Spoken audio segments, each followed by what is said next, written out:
Welcome back to Not So Grand Garage. Today we're out in the shop working on the 74 Beetle again. I was getting ready to send it back to its owner, but after driving it a bit more, that stumble just kept bothering me a little bit. I was thinking maybe it was bad gas, but it seemed really consistent at the low RPM range. So I decided to dive into it a little bit deeper. Let's show you what I found.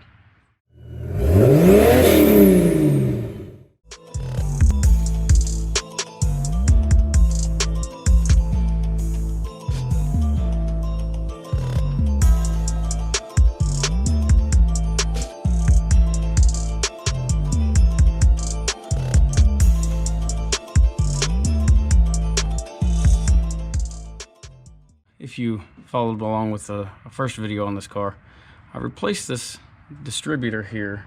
It had a Bosch 009 centrifugal advance only distributor in it, and I replaced it with a Petronix single vacuum dual advance setup with the electronic ignition. It's been running substantially better, but it still has a slight bog right off idle and during low RPM, high load situations, which is what the vacuum setup is supposed to cure.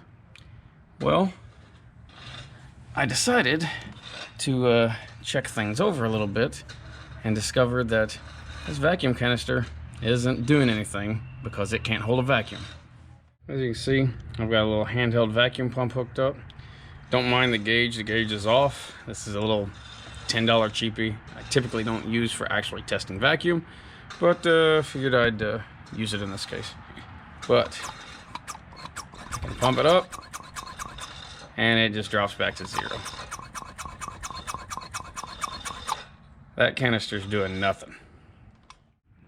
Knowing that the vacuum advance canister's shot, I gave Petronix a call, and they basically said they'd warranty it. They'd send me a new one, no problem, but it was on back order.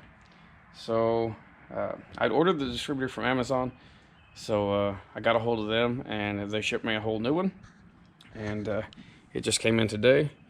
So what I'm gonna do is pull the good vacuum, well, assuming this canister is good, I'm gonna pull it off of this new distributor, swap them out, and send this one back.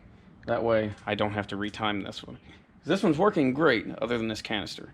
So I believe I can get it off without pulling the distributor out. We'll see here in just a minute. But let's go on and test this new one. Got the new one here that they just sent in. Hook up to the little vacuum hand pump. Oh yeah, much better. So I'd say that is our problem. Not only was it not advancing timing at low RPM, high engine load, which is where that's supposed to come in, basically like taking off from a stop, things like that, it was probably creating a vacuum leak. So that's no bueno. So we're gonna pull that apart. I'm gonna swap them out, and hopefully that takes care of it. Got the cap and rotor off, and it looks like the bar from the vacuum advance canister comes in, attaches to the advance mechanism down there with just an E-clip. Looks like the canister is just held on with 2 Phillips screws. So pop that clip off, pop them screws out, and that canister should come out. Got our vacuum can off, and yep, just 2 screws, 2 little screws, 1 little E-clip. This pops right out of the side of the distributor housing. So now let's see if we can get this one off, which it looks like I can get to the screws without adjusting anything. And just be careful with that E-clip so it doesn't drop down inside the distributor, or we'll be pulling it anyways. Alrighty, got our new vacuum canister put on, and we're gonna do a little test on it real quick. Oh yeah, looks to be advancing the timing as it should. I'll release the vacuum, pump it up again.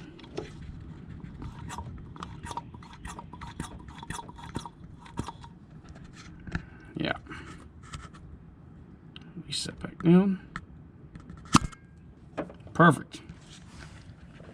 something else I noticed that I'm going to address while in here.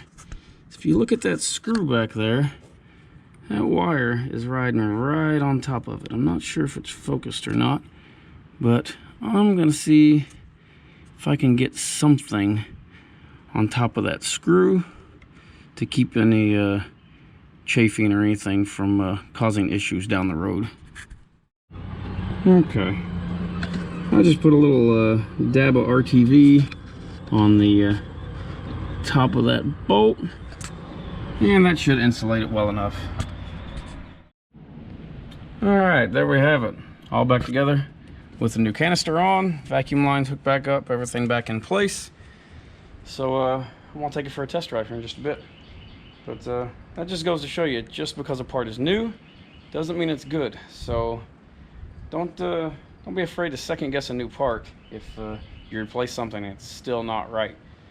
Just like the brake light switches that I just put on this car, both of them are going back because one of them's leaking, and it's from the leaking from inside the switch itself, not the threads. And the other one, the contact is stuck shut on, so anytime it's hooked up, the brake lights stay on all the time.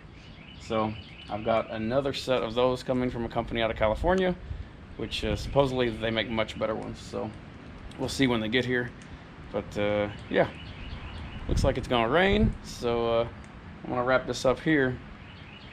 If you haven't already, please subscribe. We appreciate you watching.